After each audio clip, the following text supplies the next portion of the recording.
Hi, it's Mike Barnes here again to bring you another solar masterclass. In this class, we're following along with that big question, is my land suitable for solar?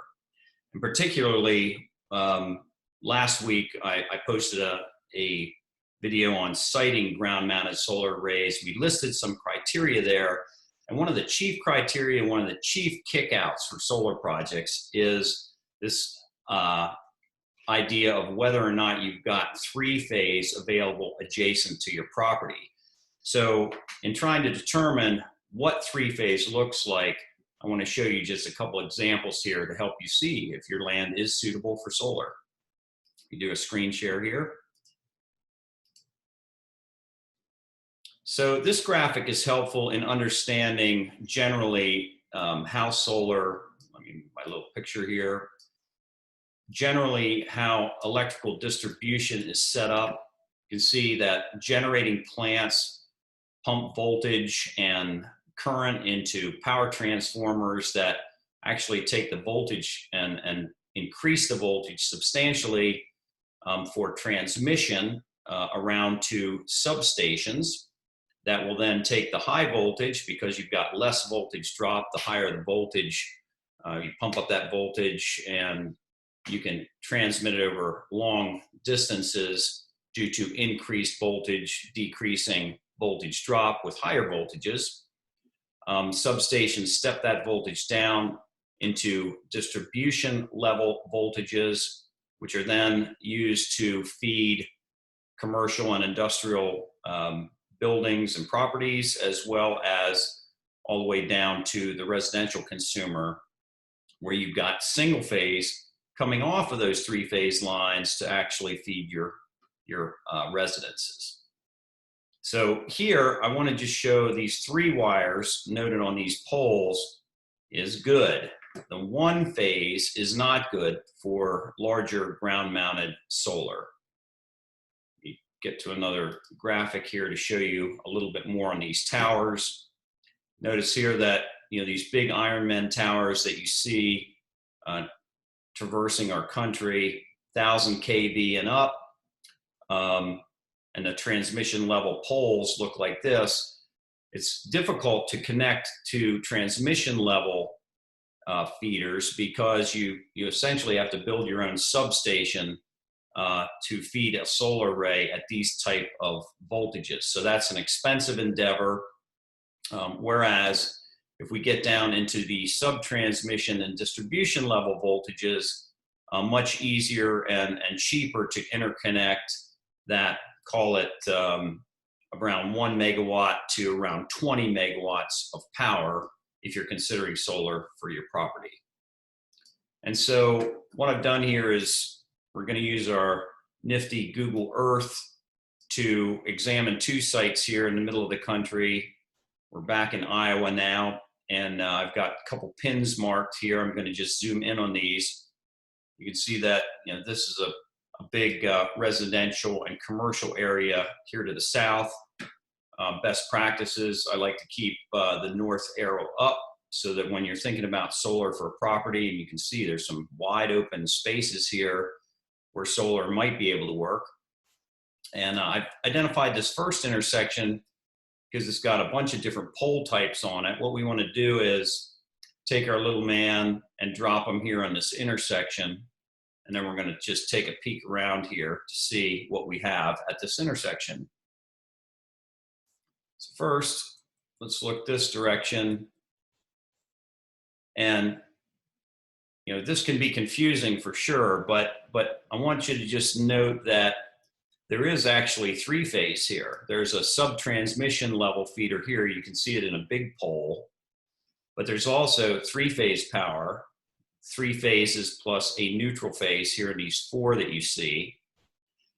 And you can also tell from this image that you've got 2 phases going down here, 2 probably phase A and B here that are going this direction.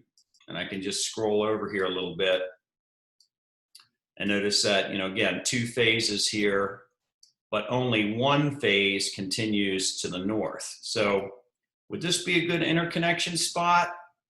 possibly, if I'm locating solar in this field, possibly. It depends on the voltages here on this sub-transmission line, but it'd be worth looking at. If I scroll this direction, I can see there's only a single conductor here. You can see the insulators here are needed because that's your voltage and current, and your neutral conductor is down below, lower on this pole. And if you look off in the distance here, you can see that this is only single phase going north. So I'm going to exit the street view, and I'm going to reorient my image to the north. Again, so I can just keep things straight in my head, because, you know, when we're looking in the northern hemisphere, sun's coming up, of course, in the east, setting in the west, kind of transverses the sky this direction. That's what it appears to do. Of course, we are in an orbit around the sun. But let's take the little man and drop him here on the street again at this location and see what we have here. Some great wide open fields that could be conducive for developing solar. But again, what's adjacent to my property here, and you can see this pole is much smaller, a little skinny pole. It's got a single strand at the top, and this is probably in that 5,000 volt range, which simply means it's a lower voltage that's used to transform, basically taking 5,000 volts and transforming it to 240, 120 for residential use. And so if I were to locate a solar array someplace in this area, I probably have to build 3-phase power to be able to get, to feed my solar array in that location. Now, the issue is to extend 3-phase, to go from single phase that I just showed you to 3-phase, is around $600,000 to $700,000 per mile. So we know that we'll have interconnection costs anyway, because the grid was not really built to accept power, reverse power flow. And so there's going to be some additional costs to do stuff like put in substation protection so that you don't have power feeding back into your transmission level circuits. But one thing that you can avoid is again, picking a parcel of land that is adjacent to 3-phase. At least you don't have that $600,000 to $700,000 per mile cost. And so let's say we were locating our array out in this section and needed to extend. Again, you could pull up this little handy ruler tool and just measure the distance between those 2 points. I've got it selected to miles there.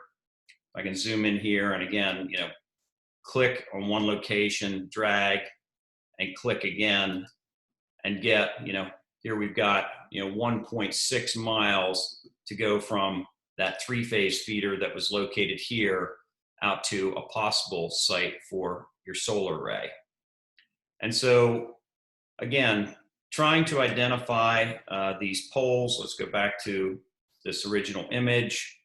We're looking for 3 wires here minimum. Usually there's a neutral conductor hanging below them.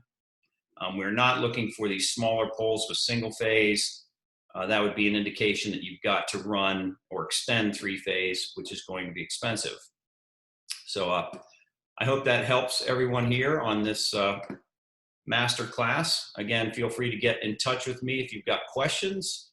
I'm happy to help you determine whether or not you have a good piece of land for solar development. That's all for today. Have a terrific week.